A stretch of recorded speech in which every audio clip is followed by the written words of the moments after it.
Hey everybody, welcome back to RPG Imaginings. Before I dive into the unboxing today, I just want to point out that there are some fun things for me on the horizon coming up this summer. First things first, so a teacher colleague of mine who has been working hard like I have during the pandemic, and, this has been one heck of a year for us. Has been sort of in like, I'm going to do things that I've always wanted to try mode, and bless his heart for doing that, and I'm totally supportive of it. And so he indicated to me that he was interested in trying D&D, and he had never done any role-playing before in the past. And he's one of my best friends. He's a great guy. And so I was definitely happy to introduce it to him. And so yesterday, while I was at my FLGS, I picked up this Goblin Warband from D&D Icons of the Realm, because I'm going to use this as part of an adventure that I'm going to run for him. It's going to be homebrew.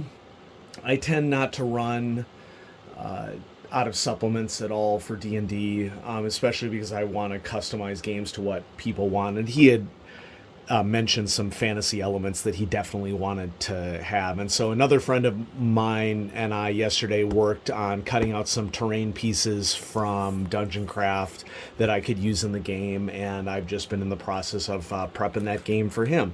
He elected to play a ranger, and I've already created a character to sort of serve as a support NPC, because it'll just be a one-on-one game with me and him.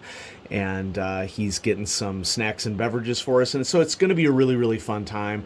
I'm really excited about this because this is going to be one of few opportunities that I get to introduce adults to role-playing for the very first time. And that's a really exciting thing to do, because you have somebody who has empathy and social skills and experience, and who, over the years I've gained a lot of knowledge over how to truly put things fun first, and to cut out all of the drama and insecurity and stuff that tends to happen when we role play when we're teens. And so I'm just super excited to be able to do this for him, and so I wanted to share that with everybody here on the channel. Now, got this package in the mail today. I did not expect this to come so early, but the seller that I got this from on the eBays went ahead and, I just might back the camera up just a little bit here so you can get it in frame. There we go. So the seller that I bought this from on eBay, I guess I paid more for the auction than they were expecting, because they upgraded the shipping for me to priority. And so I really appreciated that. This is a chase supplement for Call of Cthulhu, one that I've had my eye on for a while, but it hasn't exactly been a tremendous priority for me. And I'll explain why once we get to actually begin talking about it. And so let's go ahead and bust it out here. Ho, ho, ho. It is Escape from Innsmouth, first edition. I'm about to commit blasphemy with what I'm about to say within the hobby, and that is that Shadow over Innsmouth is not my favorite H.P. Lovecraft story. Oh my gosh, they're sending people to my door right now. Just kidding. A wide variety of people have different favorite H.P. Lovecraft stories, but for me, Shadow over Innsmouth doesn't really even rank in the top 10. I understand why people like it. I support whatever you like. We don't have to like the same things in order for us to be able to get along. Just in case, you're curious, my top H.P. Lovecraft story would by far be A Shadow Out of Time. But this is a supplement that has a tremendous support following in the Call of Cthulhu community. It was written by Kevin A. Ross, who is arguably one of the giants of authorship for Call of Cthulhu. It's marked at $21.95 at some point in the past. Let's see if retail is listed on the back. $20.95. Looks like what the original retail was. And I bought it for $55, including shipping. That's less than what it tends to be going for in very good plus condition. There's a little foxing on the edges here, but what benefits me for picking up a lot of these older supplements is that I just want to read them. You know, I don't care if it's in perfect condition. You know, I don't keep my action figures in the blister packs. I take them out and I arrange them on the shelf that I want them arranged, and I freaking play with them. And if you keep them in blister packs, that's fine. If you like your role-playing supplements to be in perfect condition, that's fine too. But I'm just excited to get this. Ooh, check it out. John Tynes was a writer on this. Penelope Love was a writer on this. Mark Morrison, of course. Keith Herber. Scott Anielowski. This has some big names. Mike Szymanski is a writer who is in another Chase supplement that I just picked up, and I'm going to feature on the channel sometime in the future. Now, it said that this was complete, and it indeed is. Ooh, and it hasn't even been taken out of the book. And so, you know, I don't want to rip it. I don't know if I can. I think that I'm going to have to very, very carefully take the map out. But, gosh, we have a perfect condition map of Innsmouth in this supplement. And so I'm just going to have to be really careful in pulling it out along the perforations, and I don't think that I'm going to do it on this video because I'm kind of angled right now, and if I try to do it angled, I'm just going to mess it up. But this is a complete version of first edition Escape from Innsmouth, and so I think I got it for a deal. Now, this is, you know, one of the Lovecraft Country series of books, and they're all listed right here. So, Arkham Unveiled, which I have a first edition copy of. Return to Dunwich, which I do not have. I have the updated version of it called H.P. Lovecraft's Dunwich. I have Kingsport City in the Mist, I believe, a first edition. I don't have the original Tales of the Miskatonic. Do I? Yes, I do have a first edition copy of Tales of the Miskatonic Valley. So I basically have text-wise the complete, Adventures in Arkham Country I don't have. And Beyond the Mountains of Madness, I just got the reprint that Chaosium sent out. So, you know, we're getting closer. You know, now that I think about it, the first edition of Tales of Miskatonic Valley, I do not have a copy. That's very, very difficult to come by. But I do have a first edition copy of Adventures in Arkham Country, which, to be fair, I think there's only one edition of that. Anyway, I've been working to collect the Lovecraft Country series, regardless of edition. You know, if I can get a first edition, I like to get a first edition. But yeah, so here we have a little introduction with already some nice little artwork. It's rare to get artwork in an introduction, so I really like that.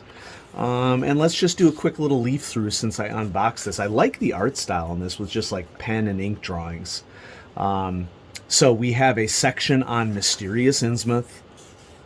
Ooh, panorama of Innsmouth's chronology. Details on Innsmouth. Innsmouth magic. Info on the story, The Shadow over Innsmouth. Okay, and so we have info on the Esoteric Order of Dagon, Deep Ones. Information on the Elder Sign. I'm going to find this very interesting to compare how early editions of the game define the Elder Sign compared to more modern editions of the game. That's part of the reason why I like to get first edition copies, because even though there were other editions of many of these books, when you get like changes coming in from the original edition, I think it's really interesting to have role-playing supplements that existed far in the past and in modern times, and some in the middle, to sort of compare and see how the hobby has evolved over time. There's detailed guidebook entries for Innsmouth, all marked off on the map right here, which that's really nice. And then you get the guidebook, which of course is going to be a huge section of the book, and this is in the same style as Arkham Unveiled. And then we have the first of several scenarios in the book. One is titled Escape from Innsmouth, and the second is titled The Raid on Innsmouth.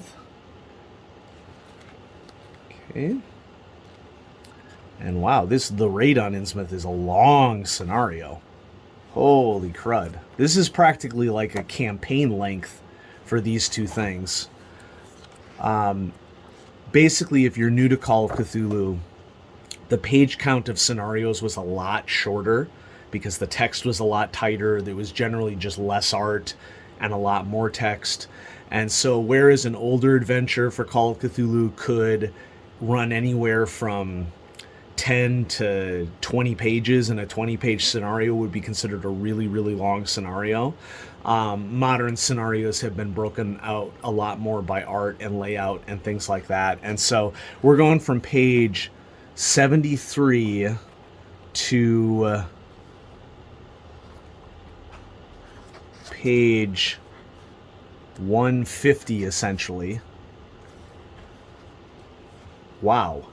That's 70 odd some pages of scenario. And so I, historically, and go down into the comments and let me know if you have a better historical understanding of this supplement.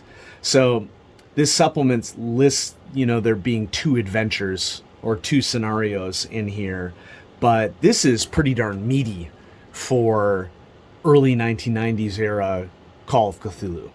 Okay, so Escape from Innsmouth is, I would say, fairly close to a longer typical scenario at 20 pages, but then the whole rest of this is the raid on Innsmouth.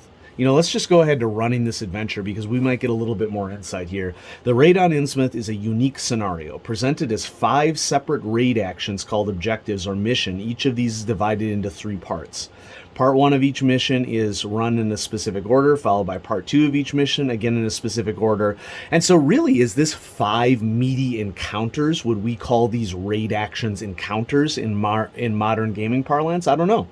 Let me know what you think about that. Objective has been played through the raid. When part 3 of each objective has been played through the raid has been completed. The proper sequence of play is found in a box nearby. The investigators are invited to take part in the raid, acting as advisors and participants.